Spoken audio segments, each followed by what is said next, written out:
এখানে যদি ইংলিশ মোটামুটি 50% বলা যায়, তাহলে এখানে দেখা গেছে 1 লক্ষ টাকার মতো স্যালারিতে চাকরি করা যায়। When will you come to Bangladesh?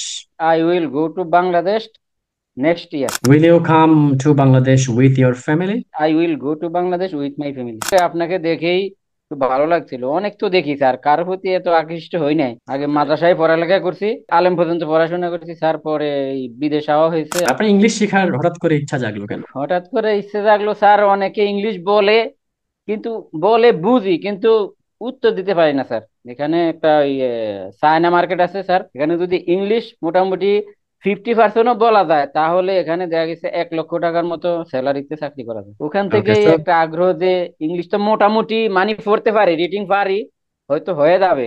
কিন্তু এমন কোনো আচ্ছা, গাইড পাই না ভাই স্যার, এমন কোনো গাইডলাইন পাই নাই। ইন্টারনেটে দেখেই মানে ফেসবুকে আপনাকে দেখেই খুব ভালো লাগছিল। অনেক তো দেখি স্যার, কার প্রতি এত আকৃষ্ট হই নাই। আমি সবার কাছে দোয়া চাই, সবার জন্য দোয়া রইল, মানে মিস করবো সবাইকে স্যার। তার ভিতরে তো আপনাকে অনেক বেশি স্যার, আপনার জন্য আসলে খারাপ লাগে স্যার, আপনি চলে যাবেন আর হয়তো দেখবো না।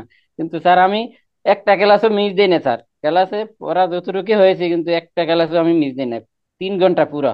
ঠিক আছে, কেমন ভালোই যাবেন? লাগছে। হাফেজ। সালামু ওকে স্যার। আলাইকুম।